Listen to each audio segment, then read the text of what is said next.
Welcome back to Sometimes and Forever with me, Denny Downing. If this is your first time here, welcome. If you have been here before, welcome back. If you have not yet done so, please go ahead and subscribe. It's absolutely free and it really does help others to find the channel. Thanks oh so much. Now, I recently did a video on this channel highlighting 9 similarities between Prince Harry, Duke of Sussex, and King Henry VIII of England. One of the similarities I listed was the fact that they were both second sons, spares to the heirs. I said in that video that I don't like the phrase spare or the word spare when it is used in connection with a person, and that Prince Harry shouldn't have used it for the title of his memoir. But that got me thinking, where did that word, or where did that phrase, the heir and the spare, come from? And why is it even in use today? So I went digging, and what I found was very interesting. And that is what I'm going to be sharing with you today. What I discovered about the phrase, the heir and the spare. And then we're going to talk about 3 extraordinary examples of legendary spares. One became a legend. One saved the monarchy, and the other's fall marked the end of England's most controversial dynasty, the Plantagenets. Are you ready? Let's dive in. Let's start with the meaning of that phrase, the heir and the spare. The phrase, an heir and a spare, did not begin with Prince Harry, wonder of wonders. It actually began centuries ago in medieval times, or at least the idea of a spare began back then. What do I mean? The term itself was not in use then, but the groundwork or the roots of the term lie deep in medieval times and aristocratic succession. The idea was purely practical. Aristocratic families who wanted their possessions to stay in the family line needed to produce one child to inherit and another in reserve, just in case. Why was this necessary? Very simple. Heirs died too. Princes were not immune to dying by plague or in wars, and without a backup, an entire kingdom could be thrown into turmoil, and family possessions could be thrown into question. And this is how some persons lost their wealth. This actually happened several times in English history, so I'm just going to share with you 2 outstanding times when the heir died and there was no clear spare and chaos ensued. The first occurrence was in 1066. This is when Edward the Confessor died and left no heir. Harold Godwinson claimed that the throne was his.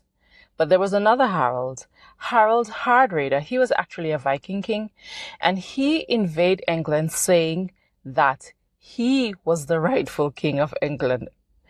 Trust me, it gets more complicated than this. So anyway, Harold Godwinson defeated Harold the Viking king in battle. And of course, Harold Godwinson thought he was going to be king, right? Wrong.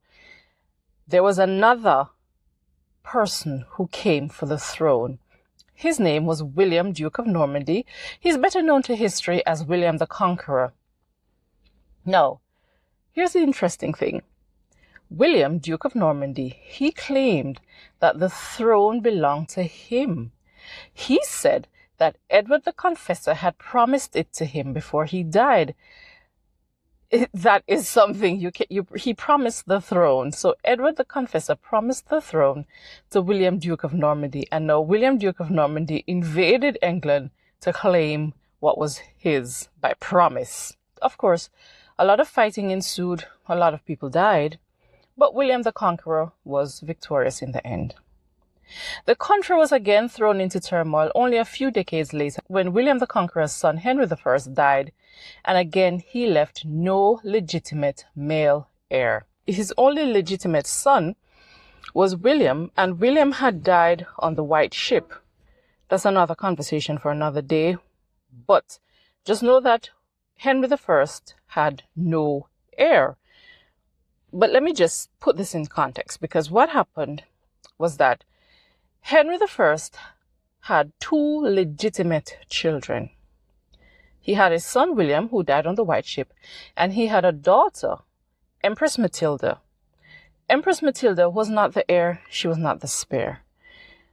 Henry thought that, okay, maybe he could try having another child, another son, before he dies, so that if he has a son, then that son would sit on the throne, and so the kingship would pass to his child.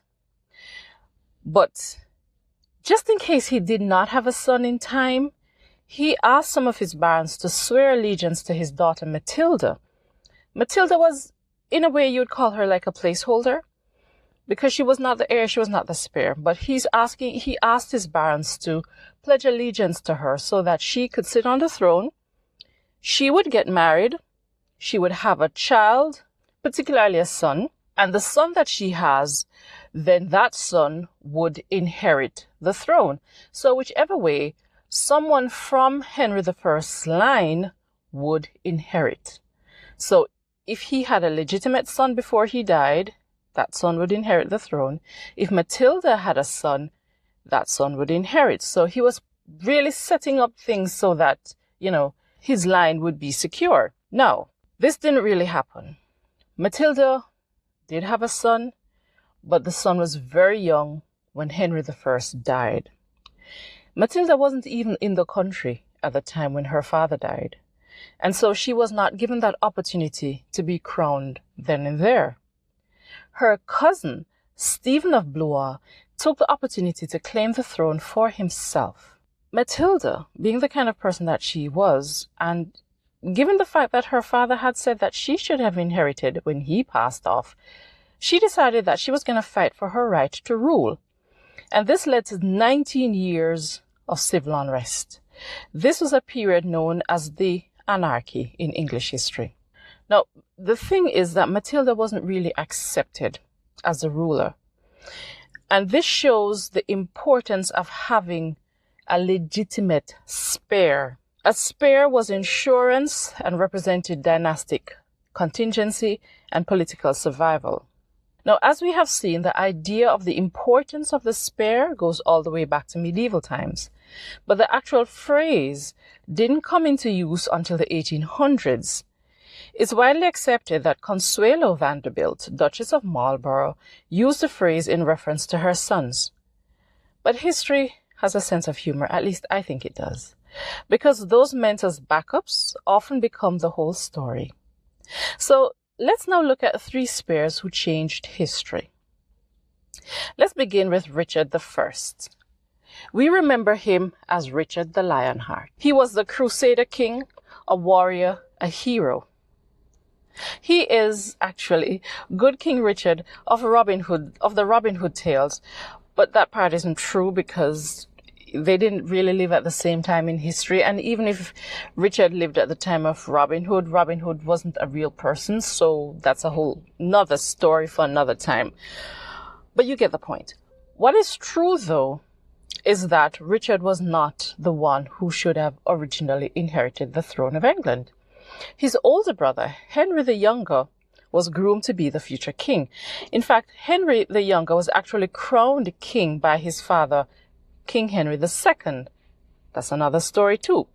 But this was an empty coronation, because even though his father crowned him, his father gave him nothing to do. He gave him no real responsibilities, no parts of the kingdom to rule over, and all that happened is that it led to young Henry's frustration and his resentment against his father, and this led to his rebelling against his father. Henry the Younger actually died on campaign against his father when he was only 28 years old. His ultimate demise is what led to Richard's ascension to the kingship and to the rise of one of medieval Europe's greatest warrior kings. While kings are supposed to be warriors, Richard the Lionheart, it seems, was a born fighter and a leader. In fact, it was his soldiers who gave him that title, the Lionheart. Richard, it seems, was beloved as a king, but I don't think he was a very good king, at least not to England. He spent very little time there. In fact, throughout his entire 10 years of kingship, he spent less than 6 months in England. He drained the country's coffers to finance his many campaigns abroad, foremost among them the Third Crusade to Jerusalem. He did get married, but he had no children. There's a lot that we can say about Richard because he was such a powerful memorable, legendary character, but time will not allow us right now. Richard was not an uncomplicated hero. There's a lot to him. He died in a rather ironic way. He was shot through the shoulder by a young boy with a crossbow. The wound wasn't life-threatening, but it became severely infected and was not treated properly by his doctors. The infected wound led to his death. Not exactly the way a mighty king should fall, is it? Nevertheless, he transformed the idea of kingship itself and has come down to us as the warrior, the hero, the Lionheart. Now let's jump centuries forward and talk about one of the most reluctant Spares who became an heir, King George VI. He was born Prince Albert, and clearly he was never supposed to be king. The kingship actually belonged to his glamorous elder brother, Edward. Edward was a star, and the future belonged to him. But Albert, or Bertie, was shy and struggled with a stammer, so no one expected him to define an entire era. He came to the throne in 1936 after his older brother Edward abdicated, and on his ascension, he took the regnal name George VI. Once again, the Spare became the king. But unlike some Spares who destabilized kingdoms, George VI steadied it. This was during World War II, and he and his wife Elizabeth refused to leave London during the Blitz. They preferred to stay at Buckingham Palace, which was bombed several times, mind you. But this showed solidarity with his subjects, who were likewise suffering as a result of the war. He visited many who needed support at that very difficult time, and even soldiers who were stationed abroad, he went to see them. King George VI was exactly what the country needed at the time, a steady, enduring, and courageous king. The reign of King George VI shows that sometimes the Spare saves what the heir endangers. Where Richard the Lionheart became a legend, King George VI became the king who preserved the kingdom. Okay, now we come to the final Spare who became the heir. But this Spare, I believe, is perhaps one of history's most controversial figure. Richard III, another Richard. Richard, Duke of Gloucester, was never expected to rule. He was a Spare to the Spare. What do I mean by this? Well, his brother King Edward IV had a son who was also called Edward. Actually, King Edward had two sons, one called Edward, one called Richard. King Edward IV died suddenly, and when he died, Richard was named Lord Protector of the realm. Now, the truth is, I'm assuming that this was not just because Richard was the nearest adult male relative to the now dead king, but it was also because he proved himself so very faithful to Edward over the years, and especially through the Wars of the Roses. Now, let's go on a little side note. Just bear with me. Because they had another brother who was second to Edward. His name was actually George, Duke of Clarence. He was unfaithful and he rebelled against Edward. He actually challenged Edward's right to rule. He wanted the throne for himself and he fought his brother. But he was not successful and George, Duke of Clarence, was dispensed with. Now, rumor has it that his days ended in a vat of wine in the Tower of London. Now, we don't know how true that part is about the vat of wine, but we do know that his end was not by natural causes. Anyway, unlike George, Duke of Clarence, Richard of Gloucester was very faithful to his brother Edward. He didn't rebel against him. And so, upon Edward's death, he became Lord Protector of the realm. In this position, he was supposed to take care of the young Edward, who was soon to be king. Edward was actually just 12 years old at the time when his father died.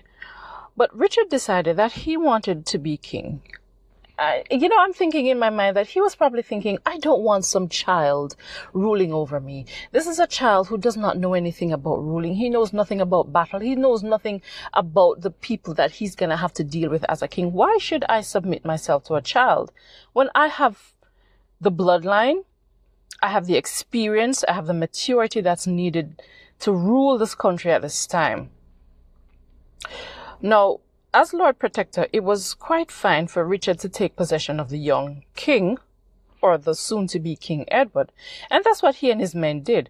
They placed the young king in the Tower of London. This was not unusual at the time because some kings did stay in the tower until their coronation, so nobody thought anything of it. But while Edward and his brother Richard were in the tower, Richard, their uncle, seized the throne for himself. And he used the oldest trick in the kingship grabbing book.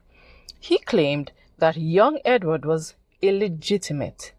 He said that Edward's father, Edward IV, was not properly married to Edward's mother, Elizabeth. Of course, there were those who supported Richard and they wanted him to be king, so he was crowned king. Then one more thing, which is actually stranger than fiction, happened. Young Edward and his brother Richard disappeared from the tower. Literally disappeared. They were there one day, gone the next. Totally gone. The story of their disappearance became famously referred to as the Princes in the Tower. And for centuries, no one could say definitively what happened to them. However, skeletal remains found beneath the staircase of the tower in the 17th century are believed to be those of the two young princes. Now, as is expected, Richard denied knowing anything about their disappearance, and there were other people who were named as accusers to the demise of the princes. So it wasn't just Richard who was accused.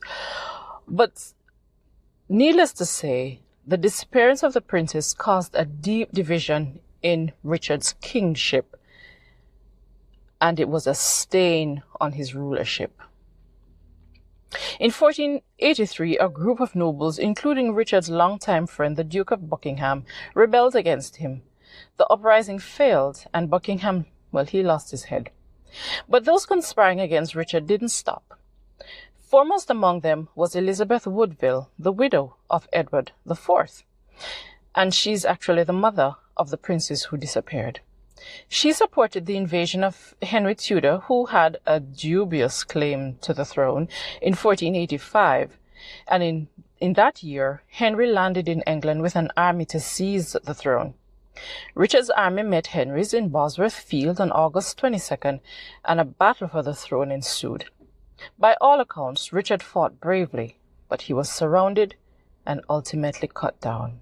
Richard III is the last English king to die in battle. What makes his story so extraordinary is not simply that a Spare became king, although that's the interesting part for our conversation today, but the truth is, when Richard died, the Plantagenet dynasty died with him. Henry Tudor took the throne as King Henry VII, and from that single victory emerged King Henry VIII, Elizabeth I, the English Reformation, and the entire Tudor age. So we have to circle back to a point I touched on briefly before, and I want to explore it a little bit here, that term spare. Was Prince Harry wrong to use spare in reference to himself? History says no. He is a spare. But the truth is the word has deep roots, and by all accounts, very painful roots. I still don't agree with Prince Harry for using that word as a title for his book, but I can understand it. Even though I do not agree with it, I understand it. In my mind, this is his plea for a meaningful attention and to be valued as a person, not as a position. In conclusion, we can think about it this way. Heirs often preserve dynasties. Spares also transform them. Richard the Lionheart is a Spare who became a legend. King George VI was a Spare who strengthened the country during the time of war. And then Richard III was a Spare whose fall created the Tudors. There's a pattern here. Do you see it? History's backups sometimes become its most fascinating turning points. And perhaps that is why the idea of the Spare still fascinates us today. Let's be honest. We are quite taken with Prince Harry and all that he does. The spares are quite fascinating. They are. So, that takes us to the end of our show for today. If you did enjoy this episode, please do subscribe. Please let me know in the comments below who you think was history's most remarkable royal spare. And do you think spares sometimes make more interesting stories than heirs? Thank you so much for staying with me.